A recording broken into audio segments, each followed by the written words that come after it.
Luis Miguel González, director editorial del Economista. Como siempre, un gusto saludarte, bienvenido. El gusto es mío, buenas tardes. Buenas tardes. Y también a Pascal Beltrán del Río, director editorial de Excelsior. Como siempre, Pascal, un gusto, bienvenido. Igualmente, Yoli, ¿cómo estás? El embajador Agustín Gutiérrez Canet considera que la política migratoria de México es un desastre. No solo carece de un humanismo, según dice, es servil a Estados Unidos desde que Marcelo Ebrard convirtió a nuestro país en el patio trasero de la Border Patrol. En la narrativa del gobierno mexicano se presume el humanismo frente a los migrantes. Pascal, ¿cuál sería, en todo caso, la marca de esta administración respecto a la crisis migratoria? Bueno, a ver, habría que decir de entrada que la migración es un tema complicado, no hay una solución fácil, pero la verdad es que lo que ha implementado el gobierno mexicano en los últimos meses, pues dista mucho de tener una racionalidad, es decir, no veo un objetivo concreto más que de ir resolviendo temas conforme se van dando y de acuerdo sobre todo con los intereses de Estados Unidos. No parece haber una política migratoria mexicana desligada de las necesidades de Estados Unidos. Tenemos una frontera sur completamente abierta. Además, se interpretó desde el inicio de este gobierno, incluso de antes, que habría esa política abierta con la entrega de visados de trabajo. Entonces hubo una invitación pues muy difícil de negar a los migrantes y luego han llegado a territorio mexicano para encontrarse con una serie de problemas, desde luego grupos de crimen organizado, desde luego autoridades frecuentemente pues incompetentes y también pues marcadas por la corrupción. Creo que nada de eso se puede negar y se han topado con un muro en la frontera, ya sea un muro físico o un muro hecho de elementos de seguridad mexicanos y estadounidenses. Entonces, me parece a ratos muy esquizofrénica esta política, con todo y que, como decía yo al principio, no tiene la migración, ni en el caso mexicano, ni en el caso de ningún otro país, una solución sencilla. Luis Miguel, ¿coincides con Pascal?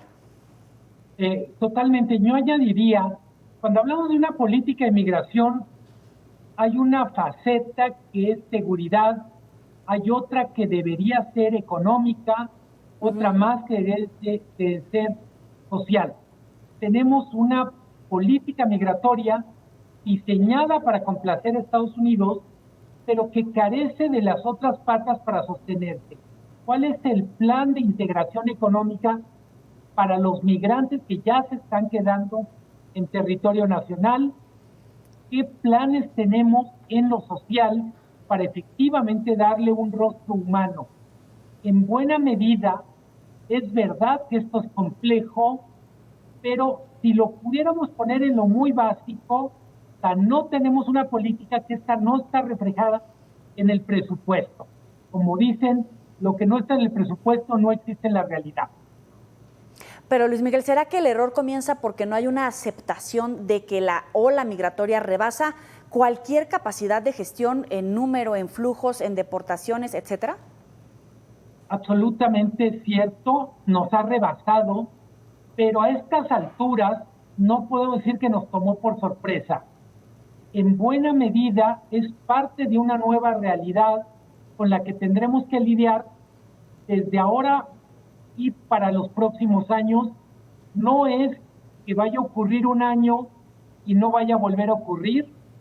Estamos hablando de una nueva realidad.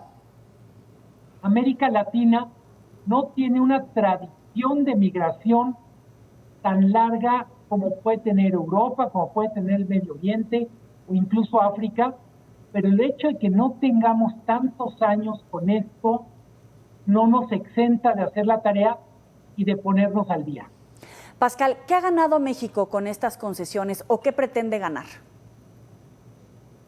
Pues mira, sobre la mesa no veo nada. La verdad es que probablemente hay algunos acuerdos tras bambalinas de los que no estamos completamente enterados, porque esa es otra cosa, que las negociaciones que se han desarrollado con Estados Unidos nunca han sido enteramente claras. Con Trump parecían resolver la amenaza que él había presentado de aumentar aranceles. Con Biden hay algo pues muy oscuro, poco claro, ¿no? Lo de Trump por lo menos era abierto, o arreglan ustedes el problema migratorio o les pongo aranceles. En el caso de Biden no me queda exactamente claro, y pienso que a los observadores tampoco, porque no lo he leído, lo que estuvo en juego. Así que no sé exactamente qué podamos ganar. Me parece que al contrario estamos perdiendo mucho. Estamos perdiendo en términos de la imagen del país. Estamos perdiendo en cuanto a la buena convivencia de las comunidades por donde van pasando los migrantes. Tiene toda la razón Luis Miguel cuando dice que no hemos encontrado la manera de integrar a estas personas que podrían sin duda representar grandes ventajas. Yo he visto, por ejemplo, en la comunidad haitiana la capacidad de hablar varios idiomas, de ser gente muy trabajadora que podría integrarse en cadenas productivas, con grandes réditos para las dos partes, pero no veo el aprovechamiento de ese potencial, no veo una estrategia. Y veo, incluso me preocupa cuando el presidente López Obrador dice, pues mejor no vengan porque el país está muy peligroso, hay bandas de crimen organizado. Pues todo ello también afecta a los mexicanos que son migrantes también. Claro. Entonces, realmente no veo una estrategia clara, ni siquiera veo una estrategia más que de ir resolviendo día a día lo que va sucediendo. Pascal, ¿la gestión de Ebrard también puede estar a prueba? Pues mira, ahí hay otra equivocación, porque ni siquiera en este gobierno al que parece que le importan más al presidente los encargos que los cargos, pues Marcelo Ebrard ha tenido que hacerse cargo de cosas que realmente no le tocan, que le tocan a la Secretaría de Gobernación. Incluso ha habido disputas públicas o diferencias públicas sobre a quién le toca qué después del incendio que ocurrió en Ciudad Juárez. Así que pues sí, está a prueba, no tendría por qué estarlo enteramente en este terreno porque no le toca todo, pero es el que está cargando con la mayor responsabilidad. Y sí, yo diría que esto es una primera visión, digamos, de lo que él quisiera lograr en caso de que se concrete su candidatura presidencial. Esta prueba para Marcelo, como decía con Pascal, o para Adán Augusto, o para el presidente Luis Miguel, ¿puede beneficiarlos o perjudicarlos rumbo a las elecciones? Creo que en la manera en que planteas la pregunta está expresado muy bien uno de estos dramas o tragicomedias del tapaísmo mexicano. En realidad no es que lo pierda un precandidato frente al otro, lo pierde el país. En la medida en que carecemos de una política de Estado, no es que Marcelo Ebrard en lo personal lo pierda, porque vamos a decir, seguro él no va a estar en la Cancillería en el 2024. Entonces, lo que haga o deje de hacer termina siendo un saldo del país en su conjunto. Y Pascal ponía un tema a considerar. Hablamos de esta crisis migratoria como si solo se tratara de migrantes centroamericanos, venezolanos, cubanos. La mayoría de migrantes que están sufriendo este caos en la negociación son mexicanos.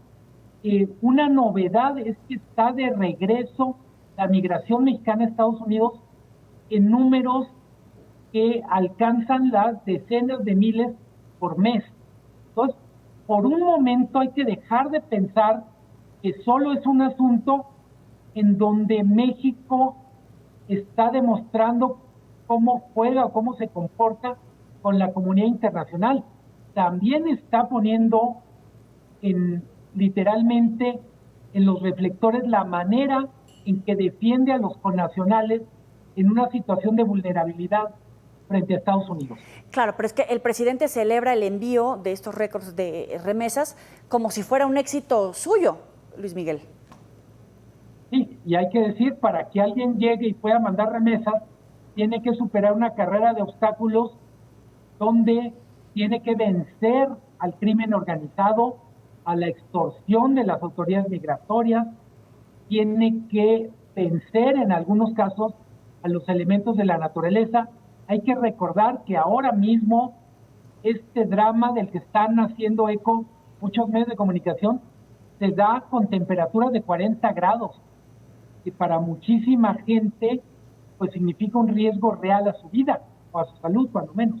Pascal, en todo caso, es un fracaso el hecho de que nuevamente estemos viendo este fenómeno migratorio, particularmente con los mexicanos, porque a veces efectivamente olvidamos la cantidad de mexicanos que se van por falta de oportunidades, por desplazamiento, para evitar que los hijos sean de alguna manera metidos a esas filas de los grupos del crimen organizado. Todo eso parece que se nos olvida y solamente, como decía Luis Miguel, hablábamos de otros extranjeros que están tratando de llegar a Estados Unidos.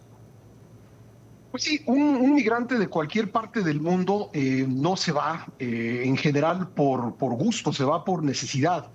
Y después de que la migración mexicana descendió drásticamente porque hubo una serie de fenómenos económicos que así lo propiciaron, ha vuelto a crecer, pero sobre todo en la espalda de la inseguridad. No digo que muchos de los nuevos migrantes mexicanos no estén pensando en ir a Estados Unidos por razones económicas. Ciertamente debe haber muchos, pero también hay muchos que han tenido que huir de comunidades de Guerrero, de Michoacán, de Zacatecas y otros lados por la inseguridad.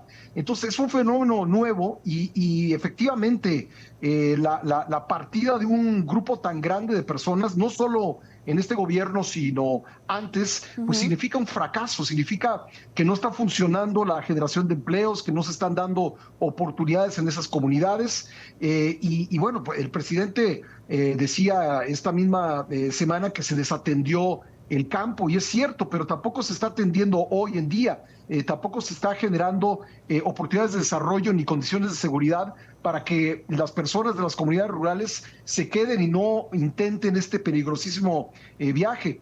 Y además quisiera hacer otro apunte. El presidente habla con frecuencia de los migrantes como héroes que envían remesas, pero jamás en los viajes que ha hecho Estados Unidos nunca se ha reunido con ellos. Y hace unos días se reunió con una comunidad en Denver, Claudia Sheinbaum, y estuvo marcada por reclamos. Entonces, quizá esa es una de las razones por las que el presidente no se ha animado a juntarse con los migrantes, a escucharlos, porque habría muchas cosas que reclamarle. Oye, ¿y a poco sí? Les dejo la pregunta antes de ir al corte. ¿Y a poco sí está dando resultados el Jóvenes Construyendo Futuro, el Sembrando Vida? Vamos a hacer una pequeña pausa, Luis Miguel, Pascal, y venimos con ustedes. No le cambien.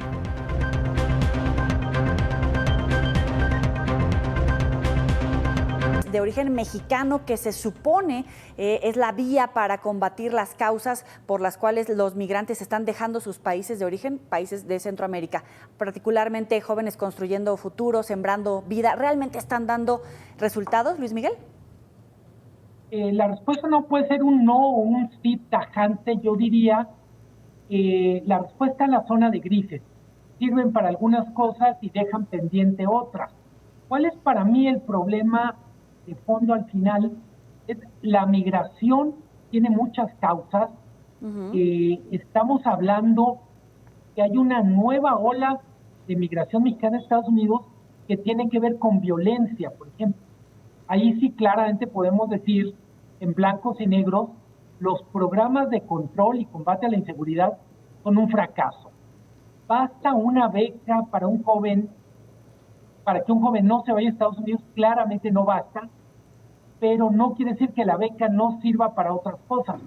Sembrando Vida, hay que recordarlo, lo han querido vender como un programa de desarrollo rural, como un programa de combate al cambio climático, y pues no es ni una cosa ni la otra, es en cualquier caso una especie de aspirinita. Lo que quiero enfatizar es, necesitaríamos varios programas atendiendo varios temas para resolverlo, pero en última instancia el problema no es que se vayan o que estén en Estados Unidos, sino que no encuentren en México condiciones satisfactorias para vivir en términos de seguridad o simplemente en términos de desarrollo profesional. Un fenómeno nuevo, Yoeli, es que está creciendo muchísimo la migración de mexicanos con altos niveles de capacidad o calificación. ¿Qué quiere decir esto? Que gente con licenciatura, con capacidad técnica, se siente mucho más tentado a desarrollarse en otros países que en México. Antes se hablaba con pavor de la fuga de cerebros, ahora se saca la cuenta cuántas remesas mandan y parece que estamos haciendo un buen negocio. Desde luego que no lo es. Pascal, sumaría al tema de los programas sociales, por supuesto, el factor de la opacidad.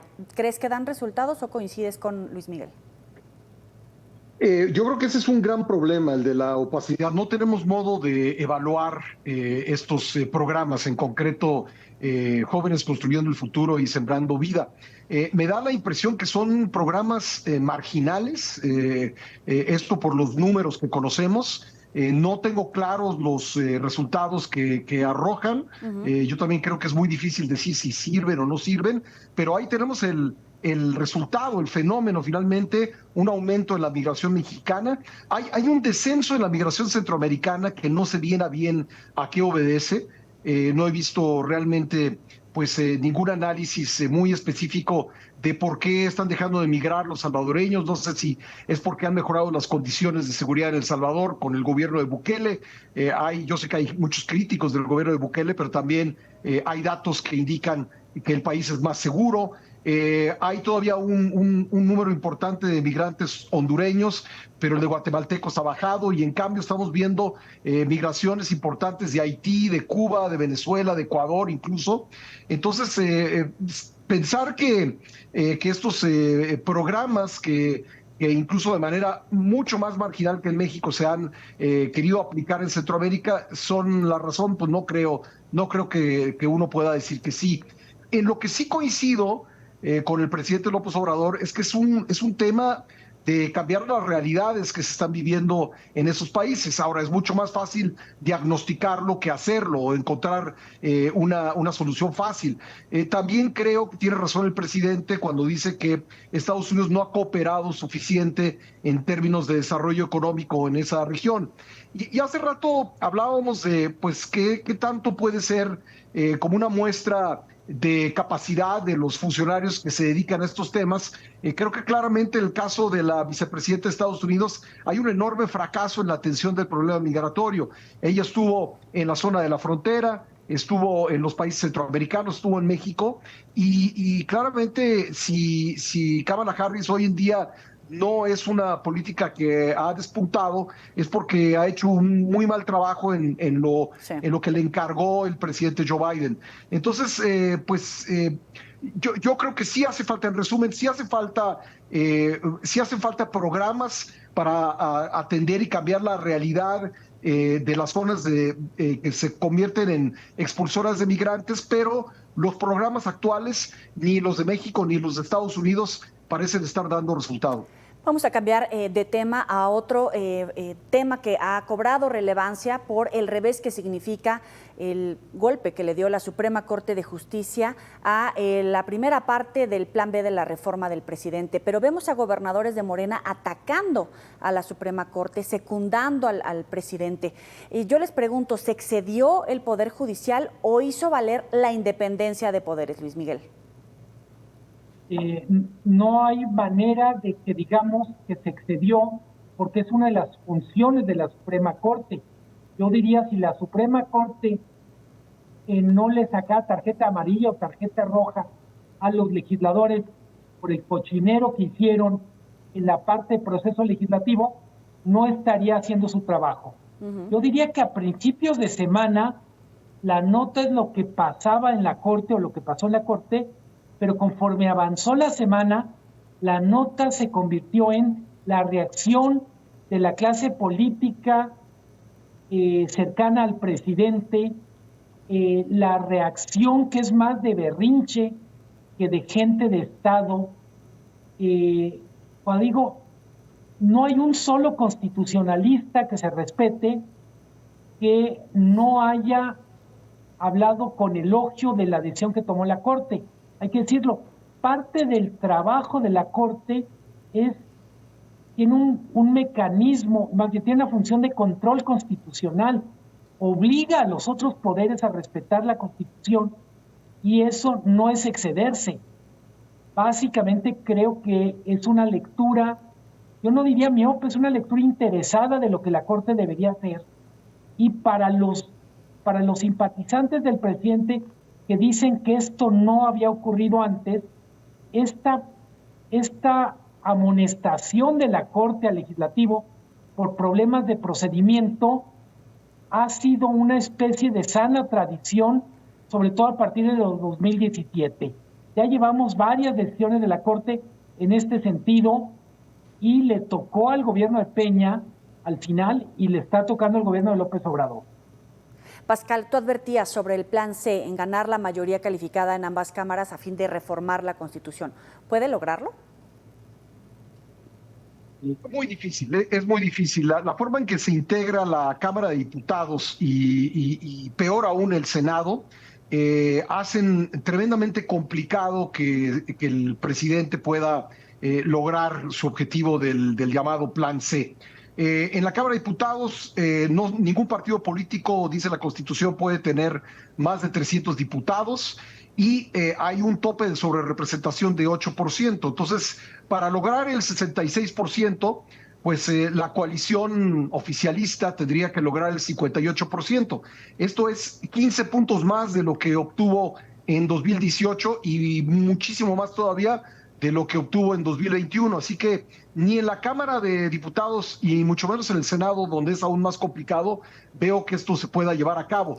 Pero además, yo diría que pues no es un buen plan en cuanto no es un buen plan para un Estado democrático. Es decir, lo que el presidente está diciendo entre líneas y de repente lo dice también de manera muy expresa, Sí. es que no quiere contrapesos, no quiere negociar con nadie, quiere tener una bancada pues servil al Ejecutivo, tanto a él en su último mes de encargo como al próximo presidente de la República, si es que es de este mismo movimiento político, que simplemente pues haga lo que le ordena el Ejecutivo, que le apruebe sus iniciativas de reforma constitucional y lo más peligroso para mí sería una iniciativa, si es que obtuviera, e insisto, es muy complicado, pero si lo obtuviera esa mayoría calificada, una iniciativa que propone pues prácticamente desaparecer al Poder Judicial o volverlo completamente anodino.